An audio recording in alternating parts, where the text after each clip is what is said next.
மக்களே, எல்லாரும் எப்படி இருக்கீங்க? 1960ஸ்ல தான் முத ஒரு proper computer, keyboard and display வச்சு கண்டுபிடிச்சாங்க.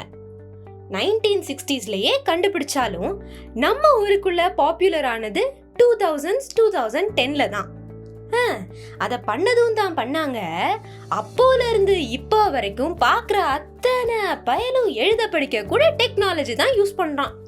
நோட்ஸ் எடுக்கிறதுல இருந்து டு டூ லிஸ்ட் வரைக்கும் லேப்டாப் இல்ல போன் தாங்க. ஒரு காமிக் புக் படிக்கிறதுனா கூட போன் தான் எடுக்கிறாங்க. எவ்வளோ யூஸ்ஃபுல்னு தோணுதில்ல? உண்மையிலேயே யூஸ்ஃபுல் தானா? Useful at the cost of what exactly? வாங்க பாப்போம். இதுக்கெல்லாம் முன்னாடி எல்லாருமே படிக்கிறதுக்கு புக்ஸ், எழுதுறதுக்கு பேனா அண்ட் பேப்பர் தான் யூஸ் பண்ணாங்க. பட்டு புது டெக்னாலஜி வந்ததுல பழைய மெத்தட்ஸ்ல இருந்த அட்வான்டேஜஸை நாம மறந்துட்டோம். ஒரு எக்ஸாம்பிள் சொல்றேன். இப்போ ஒரு புக் படிக்கிறோம்னு வச்சுக்கோங்க. புக்கா படிக்கிறது ஈஸியா, போர்ட்டபிளா தான் இருக்கும். ஆனா அதையே ஒரு பிசிக்கல் புக்கா படிச்சீங்கன்னா டிஸ்ட்ராக்ஷன்ஸ் இல்லாம உங்களால ஃபோக்கஸ்டா அட்டென்ஷன் கொடுத்து படிக்க முடியும். நார்மலா படிக்கும்போது ஞாபகம் வச்சுக்கவும் படிச்சதை புரிஞ்சுக்கவும் மெயினா தேவை விஷுவல் ஸ்பேஷியல் மெமரி. இது பிசிக்கல் புக்ஸ்ல தான் கிடைக்கும்.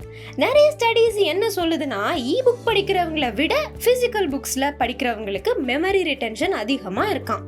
உங்க ப்ரோக்ரஸை நீங்க பிசிக்கலா பார்க்கலாம்.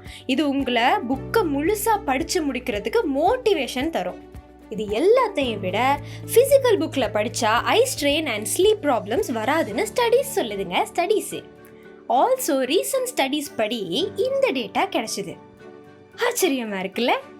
ஆமா, புக்ஸ் யூஸ் பண்ணா மரம் வெட்டணும், எனர்ஜி கன்சம்ஷன், ஃபாசில் ஃபியூல்னு மைண்ட்ல லிஸ்ட் பெருசா போகுதா?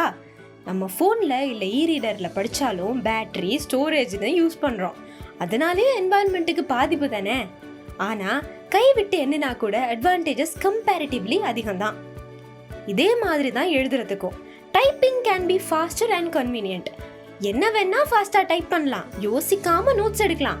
ஆனா அதே மாதிரி எழுத முடியுமா? முடியாது.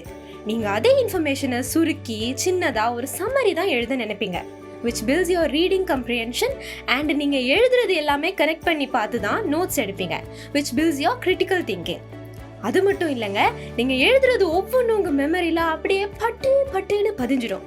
எப்படி? Spatial memory, visual information and neuro sensory experience. உங்க வார்த்தை, உங்க கையெழுத்து ரெண்டுமே நீங்க எழுதுற இன்ஃபர்மேஷனை ஞாபகம் வச்சுக்க உதவுது. இது மட்டும் இல்லைங்க, எழுதுறதுனால உங்களால அந்த இன்ஃபர்மேஷனை ஈஸியா புரிஞ்சுக்கவும் முடியும். இதுல இவ்வளோ அட்வான்டேஜஸ் இருக்குன்னு எனக்கே நான் இந்த டாபிக்கை பத்தி ரிசர்ச் பண்ணும்போது தாங்க தெரியும்.